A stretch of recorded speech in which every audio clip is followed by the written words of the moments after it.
Not too bright, folks. Not too fucking bright.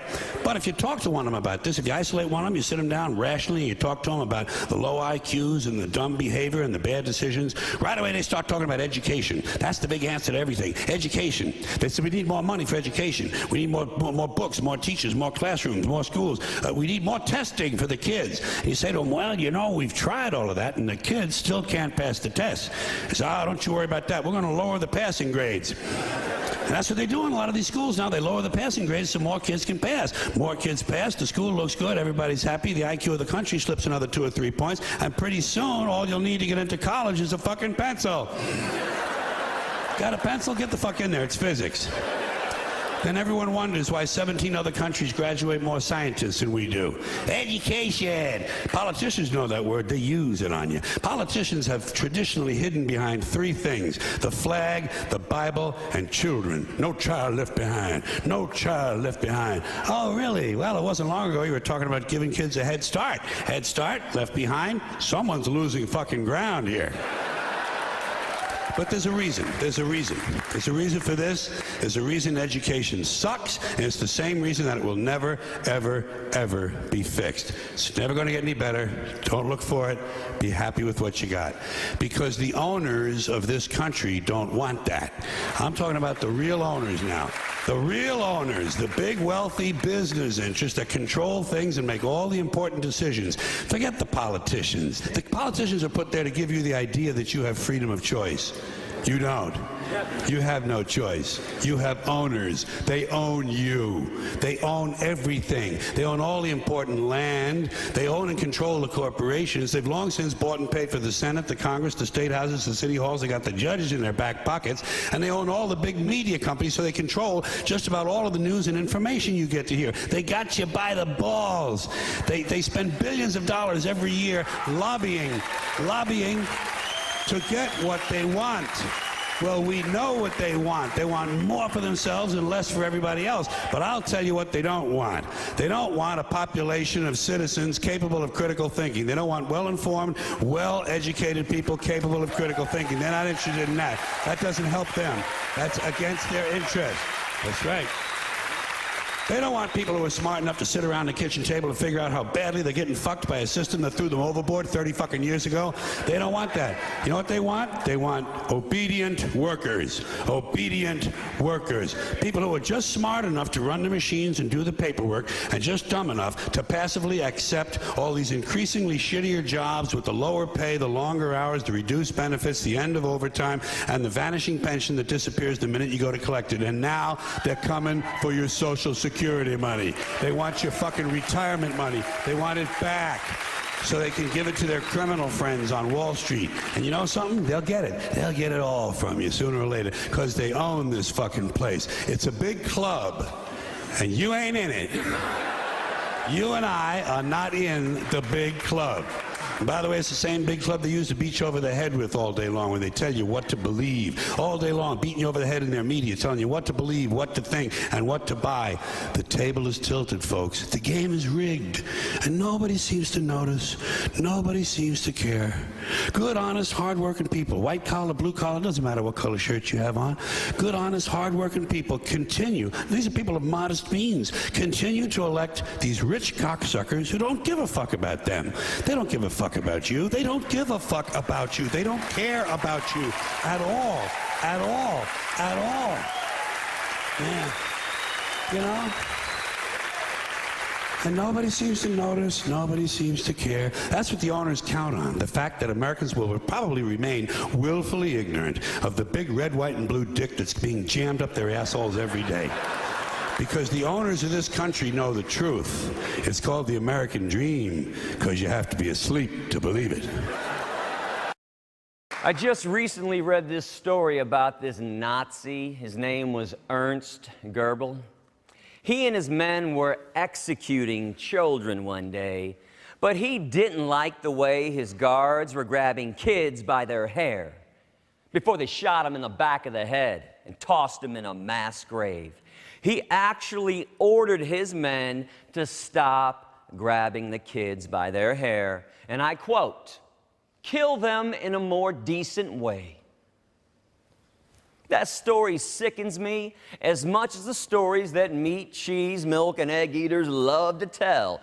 Hey, Gary, I only eat free-range freedom eggs. Hey, Gary, I only eat animals who were raised and killed humanely on a cage-free organic farm. There is no such thing as humane when it comes to meat, cheese, milk, and eggs. Humane slaughter, humane rape, humane slavery, humane holocausts do not exist. And if for some reason my aforesaid words and the video we just watched aren't proof enough of the terrorism claims that I am levying against the meat, dairy, and egg industries and humanity itself, I don't know. Maybe the billions of dead, dismembered animal bodies could count as proof. Peace begins at the dinner table with what you put into your body on a daily basis. Good people don't talk about kindness, they practice it. They don't pray about love, they actually give it. I know you have the capability of understanding right from wrong because you all hate people who harm children. Why not despise people who harm animals? It's hypocritical. Why protect one and violate the other when neither one wants nor deserves the abuse? They just wish it would end. Vasectomy question was on Millsy's page. Just got a vasectomy, and Alex said something about be interested to know what your personality and your drive is like, and also how your body feels here in Chiang Mai, Thailand. How your body feels, it's not pain. I mean, I definitely subscribe to the mindset that life is pain, pain's essential, suffering's optional, all right? So you're gonna have pain in life, suffering's optional, pain's essential, suffering's optional. But a vasectomy, man, I've had surgeries and that. Vasectomy ain't painful. It's maybe a bit of discomfort, but it's not painful, man. It's not painful at all. Anesthetic, bro, anesthetic. And so this is a video for anyone out there who's got any questions. It's definitely, I wouldn't recommend general, where they just knock you out. I mean, I'd recommend local, faster recovery. Just relax and think of all the benefits vasectomy is going to bring to your life. So in terms of pain-wise, not an issue. A bit of discomfort during surgery, but fuck all, man. We're men. Bit of pain's good, mate. Put some hairs on your chest, fucking hell. Anyway, what else can I talk about? And then recovery, you know, a week to 2 weeks. Some people really, recovery is really good. They're eating clean, they're going to bed early, they're just relaxing, they're not training straight away. The recovery varies the individual, but you recover, it's fine.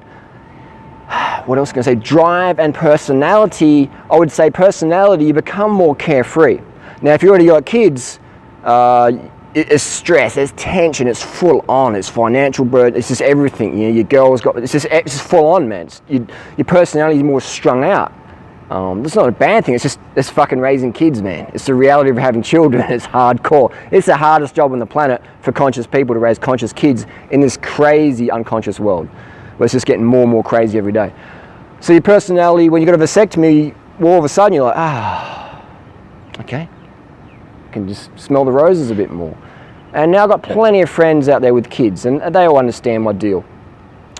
They understand, and I've learned from them. They're the ones who've told me how hardcore and how stressful and how much money and the aging and your body changes and your hormones changes when you have kids. And that's fine, there's nothing wrong with that. It's just as long as people understand the responsibility they're getting into when they have children, okay? And I understand that, and that's why I had a vasectomy, because I don't want that. That's just my life, my choices. And I think there's enough kids in the planet anyway. So if I did want to have kids one day, just to go and adopt or hook up with a single parent, man. There's plenty of single mums out there that need help. Plenty of single dads out there that need help. Oh, but it's not my kid. No, it is your kid. Everyone's kid's our kid, man. This is like one planet, motherfuckers. One planet. Stop this racist segregation bullshit. It's all our responsibility. We all need to chip in. Drive's different, because when you get a vasectomy, you put a fucking line of sand in the line. When you get a vasectomy, you draw a line in the sand, okay? And then that drives you. You make a decision, and when you make a decision, you're taking action. action. And when you take an action, mood follows action. So all of a sudden you take that step. You know, okay, that's a pretty big step. You know, people said I shouldn't do it. I did it. And then you start taking more steps. And before you know it, you're motherfucking walking through life and you're doing everything you want to fucking do every motherfucking day. So the vasectomy is that like breaking free from the fucking status quo. You should have kids. You know, like, what are you doing? Like, fuck off, man. It's my life. I do what the fuck I want to do. And as long as I'm doing what I want to do that benefits the planet, when you have a vasectomy, man, your carbon footprint massively reduced. If you, let's say you already got kids, you're thinking, yep, I already got kids, boom, I'm going to have a vasectomy. I'm going to make it easier for my girl. I'm going to make it easier for my kids already got, because the more kids you got, the more responsibilities, finance, stress, aging, etc. experience. So when you get that vasectomy done, your drive goes up. Your personality becomes more relaxed, because you have more, you've taken an action, you've taken a decision. Do it. I've been taking pot shots at all the people that believe in the nonsense of the COVID-19 psyop, okay? So, you know, I'm, putting this one up, which is a meme that I came across this week in my internet travels. It says, it's two Amish guys talking. It says, I wonder why COVID has not affected us. And the other Amish guy is replying, because we don't have TV. And I asked the question, if nobody paid attention to the lying whore media, the lying whore mainstream media of the major networks and the major, mainstream websites, how many people would even be aware that anything different has occurred in society?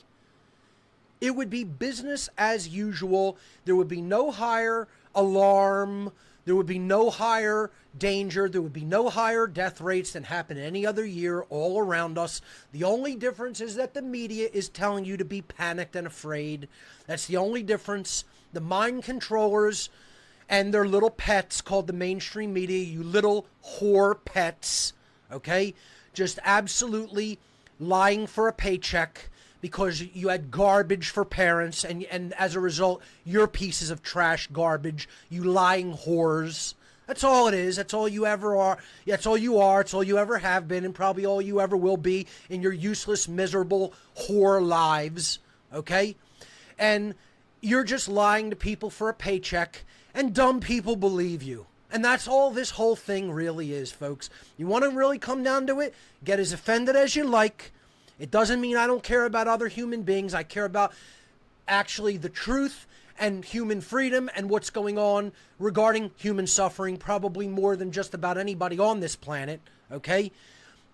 So don't pin that bullshit guilt on me. It won't work on this one, because I know what my true emotions are and you don't, okay?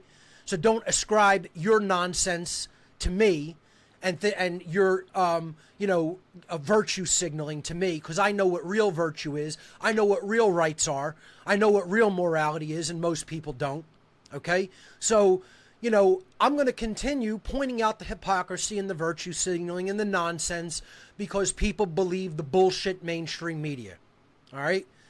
And it's 2020, and it's far too late in the game for people to still be accepting the word, the completely tainted word of the same people that told us there were weapons of mass destruction in Iraq.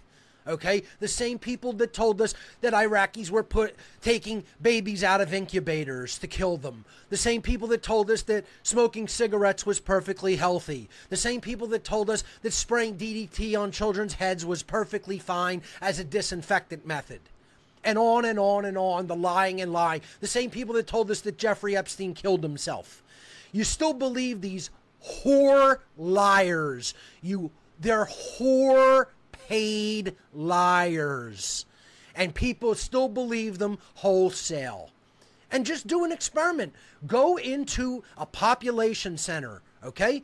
Don't go out into rural America. Go out into a deep population center, a city, okay, where the bulk of the population is at, where like 85 to 90% of the human population in America is at.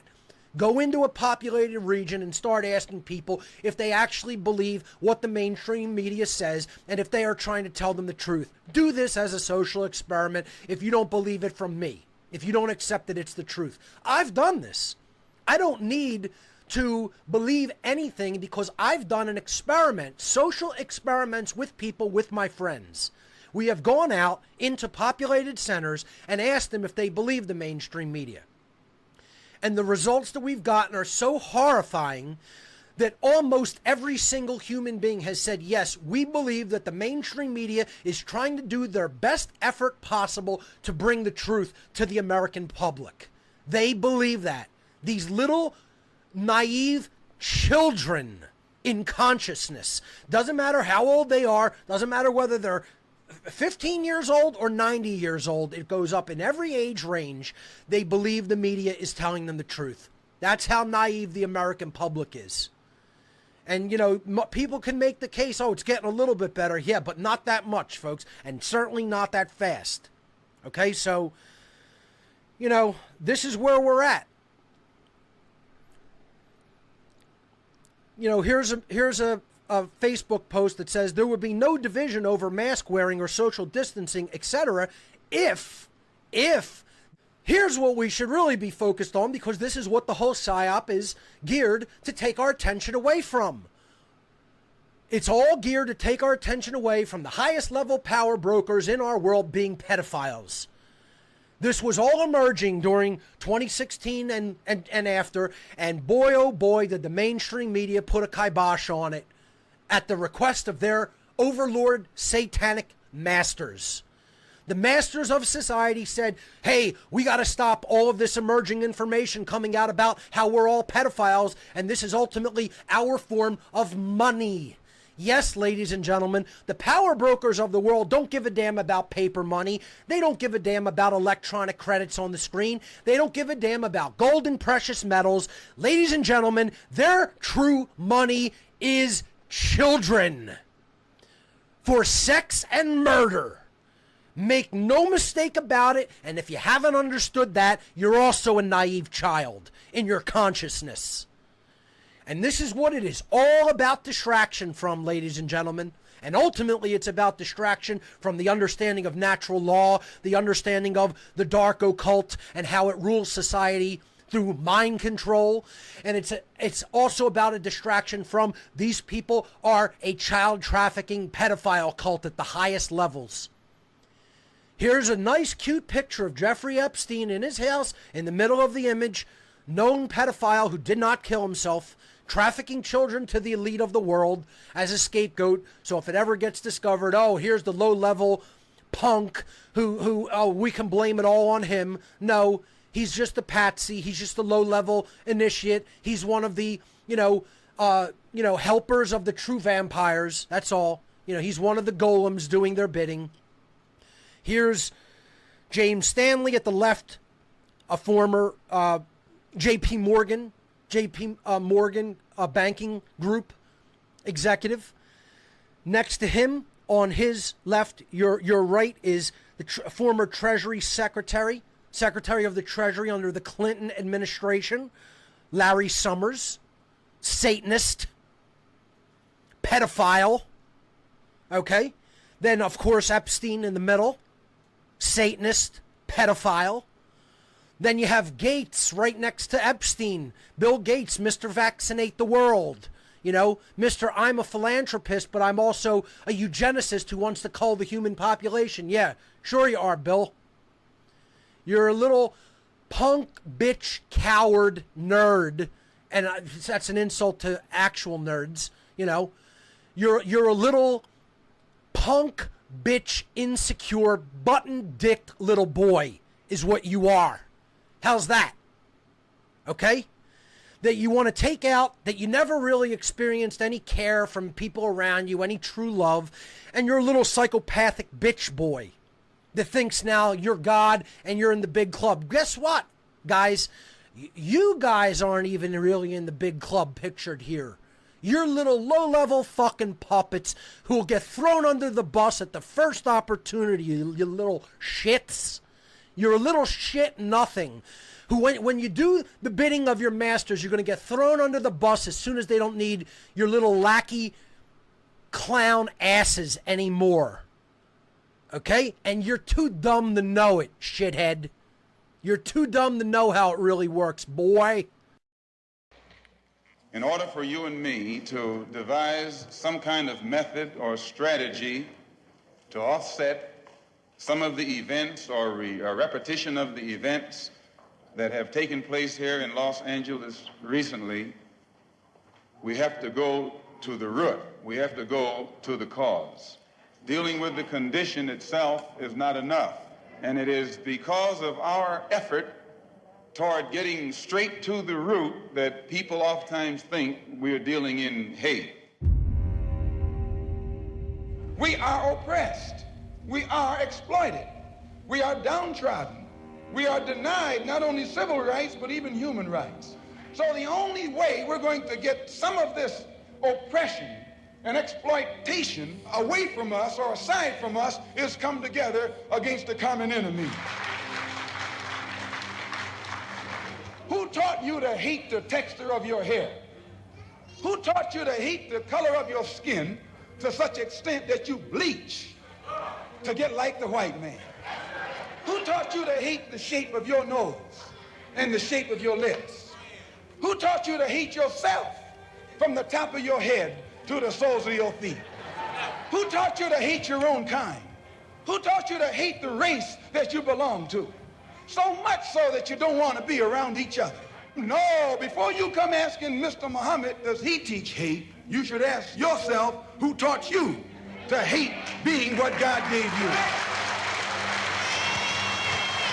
And I, for one, as a Muslim, believe that the white man is intelligent enough. If he were made to realize how black people really feel and how fed up we are without that old compromise and sweet talk. Stop sweet talking him.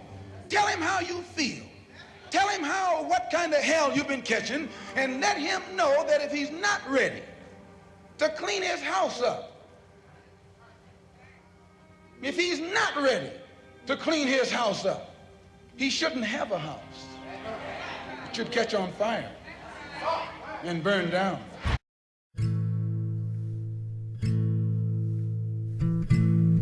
I do not support the troops as most Americans do.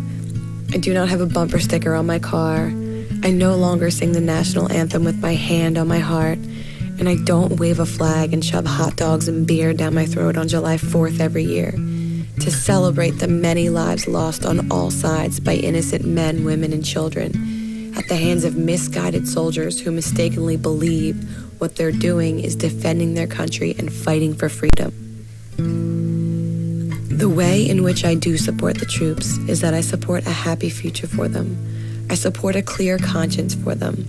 I support their families not having to mourn the death of their mother or father, sister or brother, son or daughter. In other words, I support them quitting the military and coming home. This is not because I'm a pacifist. I prefer peace to violence, as any sane person does. But I also wholeheartedly support forcible protection, whether defending your home or country by street criminals or uniformed government mercenaries. I support all human beings, including those human beings targeted by U.S. troops.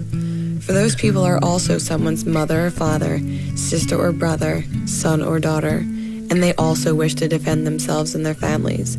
So it should come as no surprise when they resist or fight back, when mercenaries wearing American flags land, heavily armed and bloodthirsty in the middle of their neighborhoods, banging down their front doors and killing on sight. Now, I've been told that I don't know. I can't possibly imagine how bad the enemy is. I just don't know what they're like. They shoot, kill, beat, kidnap, and torture U.S. troops. No shit. Masses of armed intruders have invaded their country and have been camped out for years, constantly attacking, shooting, killing not only their soldiers but innocent bystanders. In this situation, there are good guys, there are bad guys, and there are worse guys. And I can assure you, the good guys are not wearing a uniform. They're taking bullets trying to shield their children from mercenaries on both sides, including the troops you so proudly support. And if you're a soldier, including you. We have a head of state at the top of the hierarchy, and it's not just for show and tourists. Just look into the background and you'll see, whereby you have to come from one family one bloodline family to be head of state in this country. And when one moves on and dies, another one automatically, the next in line, comes along. And we see these proclamations. And when they made this proclamation about, you know, Charles is now king, and it reeled off who decided that, it was a tiny few people in the elite, the House of Lords, the House of Commons, gophers, yes, but part of this elite, and various other dignitaries and elite people and gophers. And so now we have Charles at the top of the hierarchy. And what we have are people in great numbers, nothing like what there was, thank goodness, but they're eulogizing and worshipping, in effect, that a symbol, an absolute symbol of their slavery. Anyone think Prince Charles is going to be cold this winter? It's incredible to watch people who are enslaved by this system, and it's getting more enslaving all the time in terms of their ability just to provide the basics of life, for instance. And yet they are worshipping this very symbol and this institution that is the very symbol of their oppression and their slavery. The two favorite excuses of power-happy thugs with badges for harassing and kidnapping people is resisting arrest and assaulting an officer. And they're trying to get you with assaulting an officer, right? Yeah. Which means if we're beating you up and you do anything to resist, that's a crime. And that's why I wanted to describe it as, you know, here's a physical confrontation. Like, nobody disputes there was a physical confrontation. I mean, you have all the pictures of the bruises and all the stuff that they inflicted on you. Makes it pretty obvious there was a physical confrontation. But the insanity that government and authority introduces to the equation, in any other context, people would say that's ridiculous. For example, they show up, they invade your home without moral or legal justification. There's then a violent confrontation. Immediately afterwards, they say, well, because there was a violent confrontation, we're going to kidnap you. Like, they were one side of the violent confrontation. In fact, in every way, they were the instigators. Yeah. But even if that wasn't true, even if somebody came upon a fight and was like, what's going on? Well, the first thing that happens is one of the people fighting gets to kidnap the other one. And then they get to take the person they kidnapped to one of their buddies to decide who is in the right and who is in the wrong, and which they will call a trial. And of course, the police and the prosecutors and the judges all work for the state. So they're the same gang. It's the same club of thugs. And people who haven't been through it don't really understand, and they haven't seen it. Commissioner, Mr. President, I rise again, I'm afraid, to make the same old hoary speech that I've been making here for several years, and that is, it is my opinion that you do not really understand the concept of banking. All the banks are broke. Bank Santander, Deutsche Bank, Royal Bank of Scotland, they're all broke. And why are they broke? It isn't an act of God. It isn't some sort of tsunami. They're broke because we have a system called fractional reserve banking, which means that banks can lend money that they don't actually have. It's a criminal scandal, and it's been going on for too long. To add to that problem, you have moral hazard, a very significant moral hazard from the political sphere. And most of the problem starts in politics and central banks, which are part of the same political system. We have counterfeiting, sometimes called quantitative easing, but counterfeiting by any other name. The artificial printing of money, which if any ordinary person did, they'd go to prison for a very long time. And yet governments and central banks do it all the time. Central banks repress the amount of interest that rates are, so we don't have the real cost of money. And yet we blame the real retail banks for manipulating LIBOR. The sheer effrontery of this is quite astonishing. It's central banks that manipulate interest rates, Commissioner. And plus, underneath all this, we talk loosely, in a rather cavalier fashion, do we not, about deposit guarantees. So when banks go broke through their own incompetence and chicanery, the taxpayer picks up the tab. It's theft from the taxpayer. And until we start sending bankers, and I include central bankers and politicians, to prison for this outrage, it will continue. Any world where a person has to do things that they don't want to do in order to survive, and where survival is a must, is not worth bringing a child into if you can't get their consent. Simple.